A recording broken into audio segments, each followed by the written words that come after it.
Vance, what was your top line takeaway after the debate? Well, look, first of all, the debate was an incredible study in contrast between a guy who has the energy to be president and a guy who clearly doesn't. And unfortunately, for Joe Biden, this is not a thing that can be hid behind 30-second TV ads. This is 90 minutes of the American people seeing what he's all about, what he brings to the table, and 90 minutes of seeing what his opponent Donald Trump brings to the table. And I think that, again, the contrast was remarkable. Trump was energetic. He had command of the facts. Biden was sort of meandering. He clearly didn't know where he was some of the time. And more importantly, I think it illustrates not like this isn't important because Donald Trump won a debate. This is important because Donald Trump showed that he actually has the talent and the energy to be president of the United States. What does that guy, meaning Joe Biden, look like in 3 years in a negotiation with a world leader? I don't want to find out the answer to that question. What I saw in Donald Trump was a guy who can be president, who's already done it successfully, and I think that contrast was really, really bad for Joe Biden and really, really good for Donald Trump.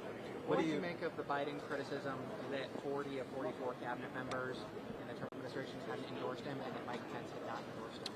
Well, look, I think the pushback to that is quite simple, which is that Donald Trump absolutely took on the permanent apparatus of American government, and there are a lot of people with cushy positions who have made a lot of money off the decline of this country who don't like him.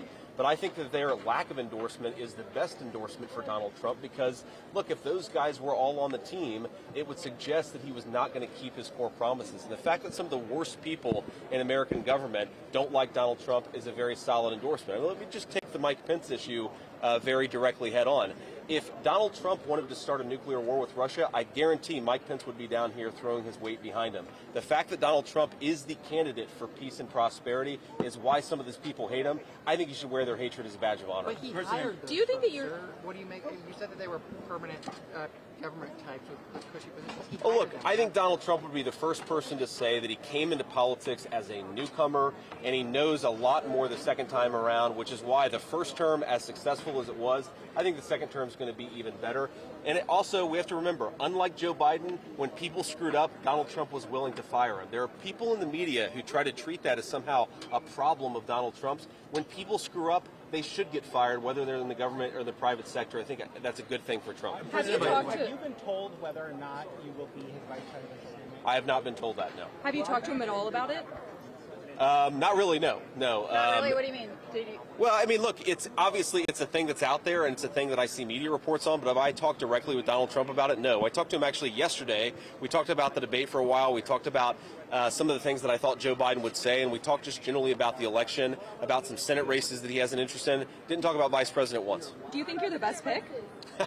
I'll let Donald Trump make that decision. I'm glad I don't have to make it. President Biden called him a convicted felon tonight. He also goes into the RNC with the sentencing ahead of the event. Your thoughts on whether or not that would impact this race?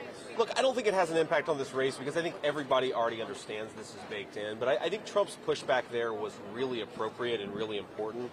That the lawfare that the Biden administration has levied against not just Donald Trump, but against a whole host of conservatives, these guys are trying to make it politically impossible and legally punishable to disagree with them in politics. They've taken pro-life fathers and thrown them in prison or tried to for protesting peacefully. They've tried to take Donald Trump and they moved the number 3 guy at Biden's Department of Justice to the New York DA's office to prosecute Donald Trump for even what was in the worst possible explanation, a bookkeeping violation. I think the fact that Joe Biden, on the one hand, says this guy's a threat to democracy, and on the other hand, tries to use the power of the federal government to jail his political opponents, again, is a remarkable contrast, and most Americans see right through it. Democrats are talking about potentially replacing Biden on the ticket after tonight's performance. I mean, would that help or hurt the Trump campaign? Look, I've seen these conversations, and I've certainly seen the Democratic freak out. I mean, we're obviously in the literal spin room here, and I don't envy my Democratic friends here who've had to stand here and try to defend Joe Biden's debate performance, which was disastrous. Here's the problem with this. Again, what do you hear from Democrats? Maybe the main talking point they've made about Republicans over the last few years, and you heard Joe Biden make it tonight, that Republicans are a threat to democracy. What would be a bigger threat to democracy than taking a candidate post-primary, when millions of people, Democratic primary voters, have already voted, and try to replace him at a convention with a few hundred Democratic elites.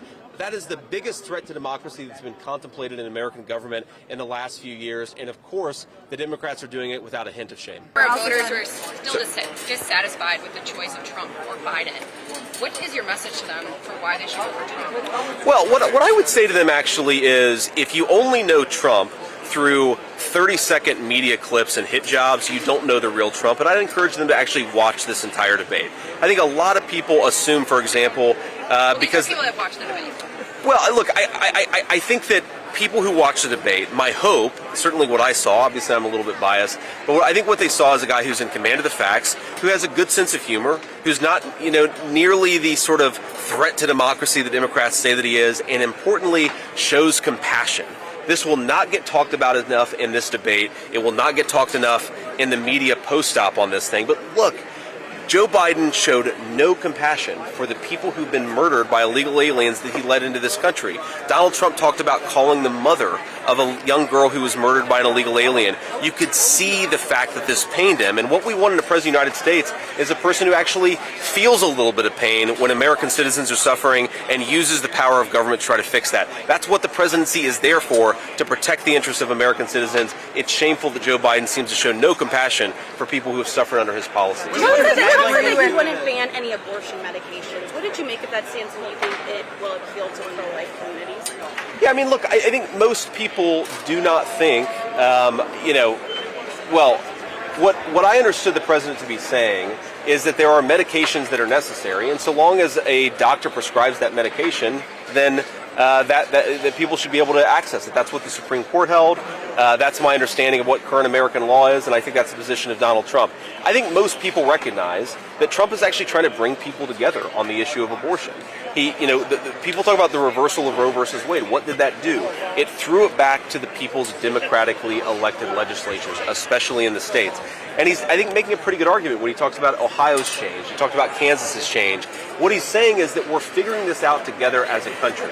And of course, I'm pro-life. I know that a lot of people may disagree with me on where to draw the line. But fundamentally, what Trump is doing, I think, is promising a path forward that allows the country to heal a little bit and also have some common sense safety regulations when it comes to this issue. Do you think that there should be a ban on abortion medications like mifepristone? Do you think that there should be a ban? I do not think that there should be a ban on these medications. What I think that there should be is we make sure everything's safe and that anybody who takes this stuff isn't affected negatively by it. Last question, guys. Last question. That those who were at the Capitol on January 6th, all of them should be freed from any prosecution? Well, I think what Trump has said is that nonviolent offenders should be freed of prosecution. That if you walked into the Capitol peacefully, if a police officer said that you should come, there's of course the case of the 72-year-old grandmother who was praying at the United States Capitol. Should she have the weight of the law thrown at her? Absolutely not. And absolutely, I think that a lot of these people do deserve pardons. Of course, if you committed violence, if you beat up a police officer, that's a different situation. But what we've seen the Biden administration do here is apply two very different sets of standards of justice. And unfortunately, a lot of peaceful protesters on January the 6th have had the law thrown at them, and that's a real travesty. That's all we got time for, guys. That's all we got time for. What does tonight do to the Senate now in terms of your prospects of gaining seats? That's an interesting question. I haven't thought about that, Sahil, but I guess my instinct would be tonight helps Donald Trump, and because it helps Donald Trump, it probably helps Senate Republicans. There are a few seats where, the basic lay of the land is every single race, Senate Republicans are running behind Donald Trump. Okay, some states it's 3 points, some states it's 7 or 8 points. But I think that what you see in Pennsylvania, Ohio, Michigan, Montana is Trump winning in a very big way is going to guarantee a lot of Senate Republican victories down ballot. This tonight helped Trump. I think it's going to help the Senate Republicans too. All right, thanks guys. Have a good one. Thank you, Senator.